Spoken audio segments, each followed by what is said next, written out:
Sometimes you get feelings about things and you're right about them. Sometimes you get feelings about things and you're wrong about them. And the feeling that I have today, and it's backed up by some reports out there, new reports out there, that today is going to be a huge day in NFL coaching. Huge day. I think that we're going to have potentially 2 more openings by the end of the day. The Philadelphia Eagles and the Dallas Cowboys. Potentially 2. We will get 1. One of those 2 will be out. And then shortly after that, we will find out if Bill Belichick is interested in either one of those places. And if he isn't, I think he will make a decision by Thursday or Friday. That's how serious I think this is, because these guys need to hire their staffs. They got to get going. They got to get moving. You can't be messing around. And by the way, if I'm Arthur Blank and both Jim Harbaugh and Bill Belichick are interested in my job, I would say Jim Harbaugh 10 times out of 10. That's the guy I'm going with. Good morning, Boomer. How are you? Yeah, good morning, G. I don't know what has been shot out of a cannon this morning. I don't know what's going on. I don't really know what you read and what you saw. But I know that Jeffrey Lurie and Nick Sirianni are meeting today. Yeah. And the last time Jeffrey Lurie sat down with a Super Bowl winning coach and he didn't think he was going to fire him, he ended up firing him after this meeting. And that was Doug Peterson, That's if you right. remember. Mm-hmm. And you just never know, like, what the owner has in the back of his mind and what he's thinking, what his vision is, and whether or not it matches up with the coach that he's had there that's taken the team to the playoffs 3 years straight. I mean, think about this. Think about the success that Mike McCarthy has had in Dallas, Nick Sirianni has had in Philadelphia, and then you compare that with what the Jets have gone through the last 3 years. I mean, just think about that for a second. I know, but different situations, of course, and there's a lot of specifics that go in there. But you're right. If you just look at the regular seasons and you say that, Rob Saleh's Teflon and these 2 guys are on the hot seat, it looks ridiculous. It really does. But Rob Saleh is protected by Aaron Rodgers. He wants to play. Aaron Rodgers wants to play for Rob Saleh and all the people that he said yes to that went out on that private jet, as we've talked about many times before.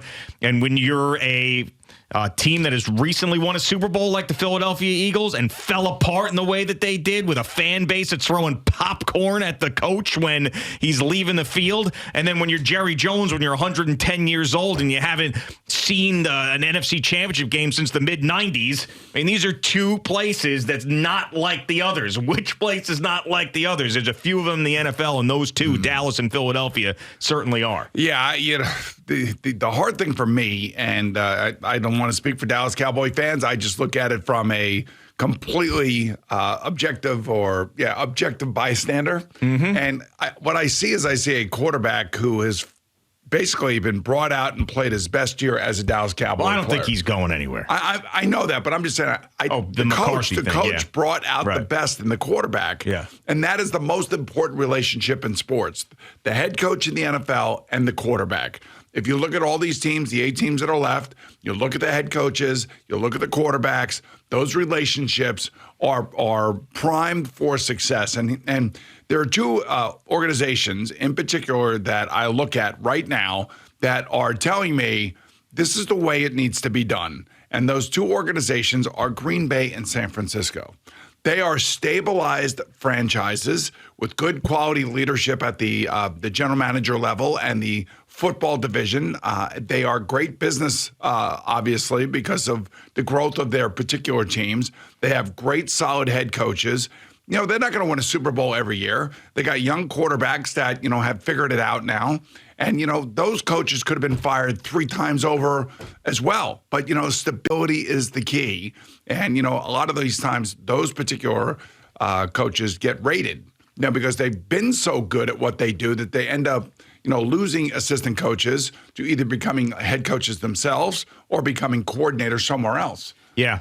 I'll give you 2 in the AFC, I think, are kind of in that same track. One, unfortunate circumstance with the injury, but the Cincinnati Bengals with Zach Taylor, and also the Buffalo Bills, even though they had their moments, but with Sean McDermott and where he's got them now, young quarterbacks figuring it out, stability being there in the AFC postseason most of the time now. Those 2, I think, mirror the 2 that you mentioned in the NFC. And, I mean, there's sometimes, though, it's a tough thing because There's stability, and then there's hanging on to the wrong guy for too long. There's also internal dysfunction that you don't know about, that we don't know about. We kind of knew that something was going on with the Giants about 6 to 8 weeks ago. We didn't realize the magnitude of the disconnect between the offensive and defensive side of things, and the way that the defensive guys were hurt and their feelings were hurt. Who knew that the defensive coordinator was going to go to the owner and tell the GM to wear the headset and just listen to the head coach during the game? I mean, that's the kind of crap we don't know about until the season is over and then people start cleaning house. And I would say that, that's probably where Jeffrey Lurie is going to be with Nick Sirianni today. He's going to say, this is not good enough. We need to get a new defense coordinator in here. We need a new offensive coordinator in here.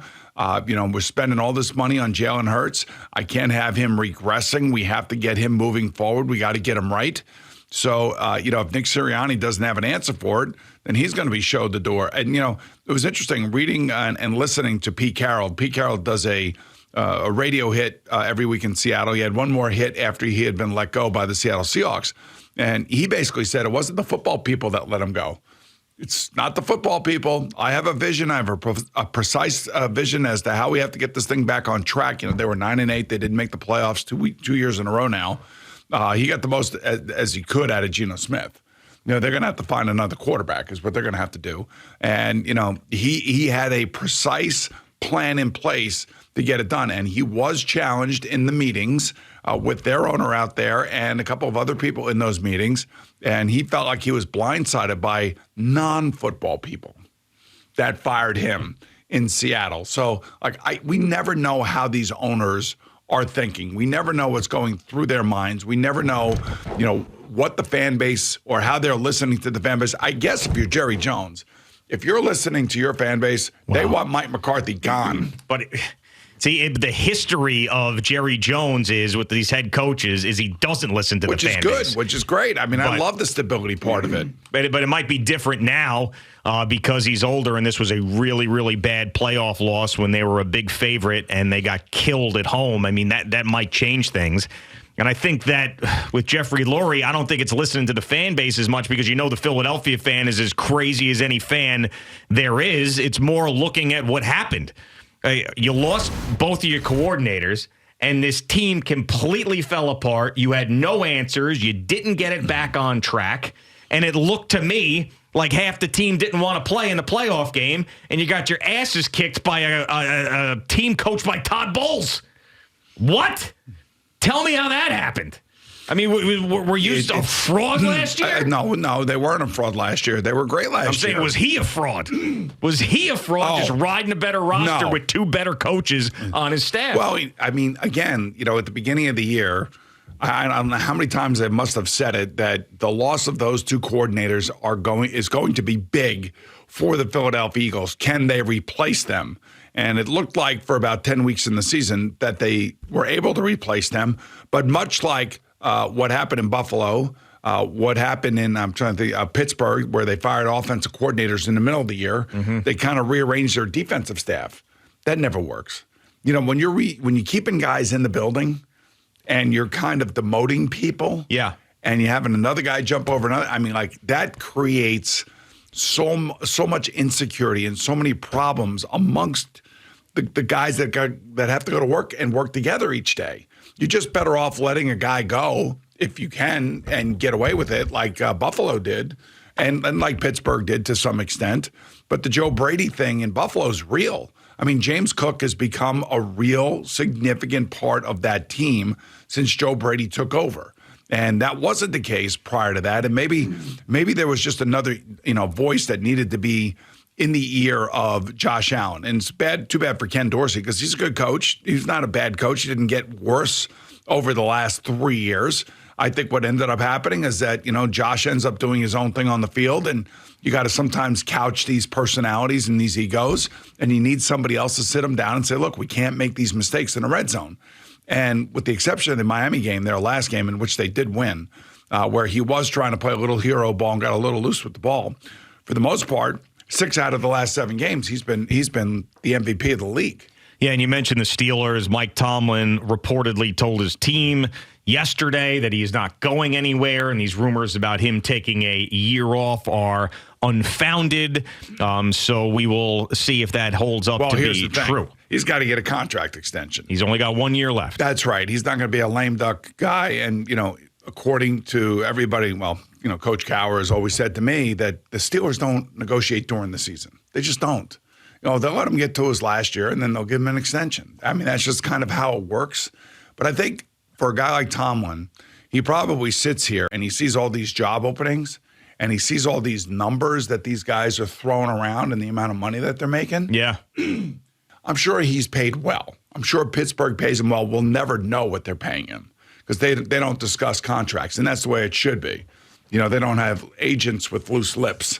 And I'm sure that Coach Tomlin is telling his agent, I don't want to hear about my contract in the paper, especially in a blue-collar city like Pittsburgh. We'll keep it on the down low. We'll get an extension done.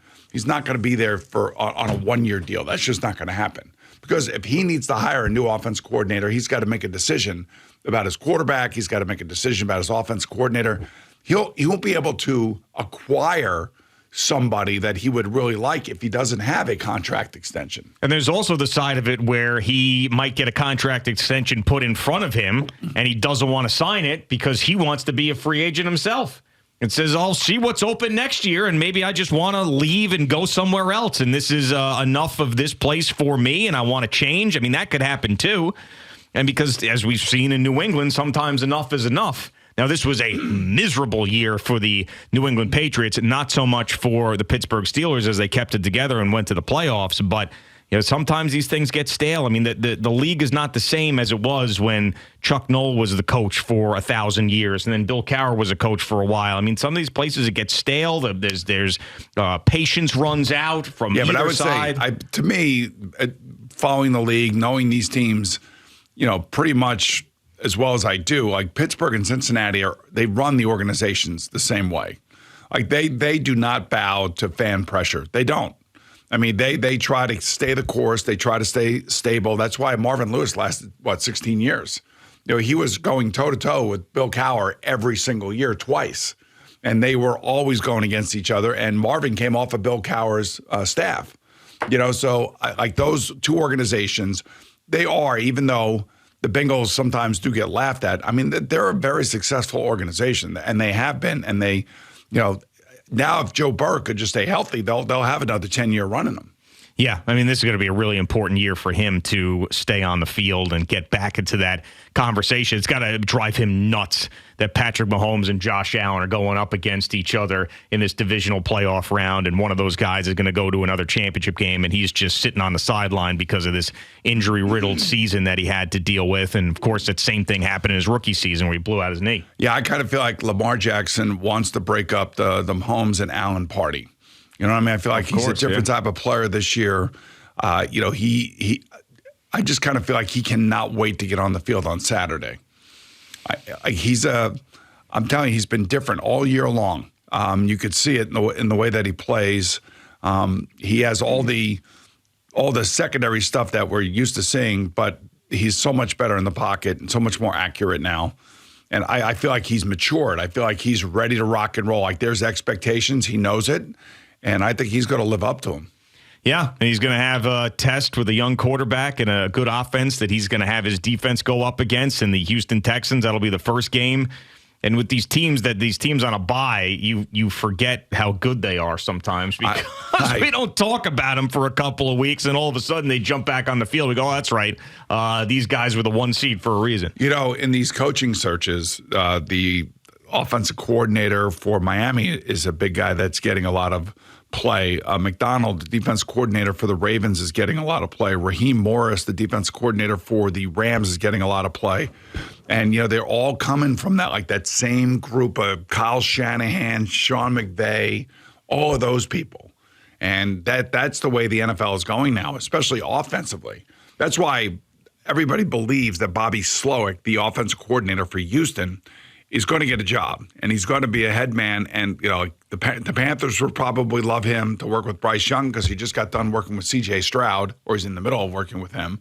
Or if you're the Titans and you want to lessen a team in your division, you take their offensive coordinator and you pair him with your young quarterback. And you see if he can do with your quarterback what he's been doing with C.J. Stroud. And he comes right out of that San Francisco 49er mold. Like he's going to be the next. He and Ben Johnson are going to be the next two, to me anyway, the offensive coordinators, and maybe Miami. Those three guys may get head jobs just simply because they're from within that system and they know how to design and call plays, which would be very interesting to see which one of these teams can get their hands on one of those three guys. That is the formula. Find the unexpected good offense and then pluck that offensive coordinator and make him the head coach. I mean, it has happened many, many times, and that's why the Houston Texans and also, I mean, we were talking about Ben Johnson last year. This year was the first year that Bobby Slowick his name was out there, but it was so good and so impressive. And if they somehow beat the Baltimore Ravens and C.J. Stroud is another one of those games and just lock it up that Bobby Slowick's going to be head coach somewhere. I would think so, as long as he walks in there and he has a presence about him. But then again, like, did Mike McDaniel have a presence about him?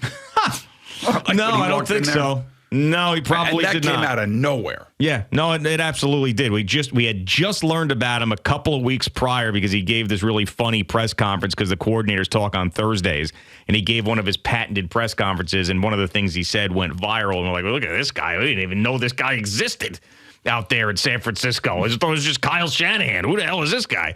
And then, bang, just like that, Brian Flores is gone and Mike McDaniel is the coach. Thanks so much for watching the video. Please like and subscribe. And don't forget to hit the bell so you're notified when we're dropping new content.